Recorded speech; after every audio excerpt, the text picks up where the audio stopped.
कोई भी कार्यक्रम हो, हम सोने के गहने नहीं खरीदेंगे, सोना नहीं खरीदेंगे। तो अगर पूरा इंडिया एक साल सोना खरीदना बंद भी कर दे तो देश के लगभग 72 बिलियन डॉलर्स बच जाएंगे। ये अमाउंट इंडिया के डिफेंस बजट जितना है। लेकिन दूसरी तरफ 1 करोड़ से ज्यादा लोग ज्वेलरी इंडस्ट्री में जॉब्स करते हैं। 7% जीडीपी इस इंडस्ट्री से बंधी हुई है।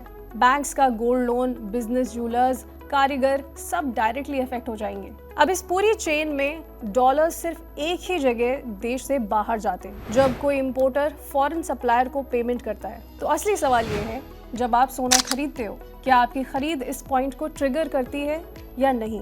इसके 4 तरीके हैं। पहला तरीका है नया सोना मंगवाना, ज्वेलरी बनवाना। यहाँ 2 नुकसान एक साथ होते हैं। देश का फॉरेक्स भी बाहर जाता है और आपके खुद के 20% मेकिंग चार्जेस और जीएसटी में चले जाते हैं राइट ऑन डे 1। दूसरा बायर है अपनी पुरानी ज्वेलरी को एक्सचेंज करके नई बनवाता है। वहीं सोना बस अपना फॉर्म बदलता है। इसमें कोई नया इम्पोर्ट नहीं होता और फॉरेक्स आउटफ्लो भी 0 रहता है। देश के पॉइंट ऑफ व्यू से ये सबसे बेटर ऑप्शन है। तीसरा तरीका है फोन से डिजिटल गोल्ड खरीदना। सोना इम्पोर्ट तो होता है लेकिन बल्क में, सभी यूजर्स के लिए एक साथ। पर्सनल मेकिंग चार्जेस और जीएसटी नहीं लगते। लेकिन यहाँ एक अलग सवाल है, ये प्रोडक्ट सेबी के अंदर आते ही नहीं है, तो वेरिफिकेशन और प्रोटेक्शन अलग बात है। चौथा तरीका है गोल्ड ईटीएफ। एएमसी सभी इन्वेस्टर्स के लिए एक साथ सोना इंपोर्ट करवाती है। इस इन्वेस्टमेंट को सेबी रेगुलेट करती है और यहाँ मेकिंग चार्जेस और जीएसटी का लॉस 0 होता है। इस तरीके से फॉरेक्स इम्पैक्ट तो होता है, लेकिन ये एक कलेक्टिव इंपोर्ट है, सिर्फ आपकी खरीद की वजह से नहीं। तो पूरा इंटरनेट जो सवाल पूछ रहा है सोना खरीदे या नहीं, वो सवाल ही गलत है। असली सवाल ये है कि आपको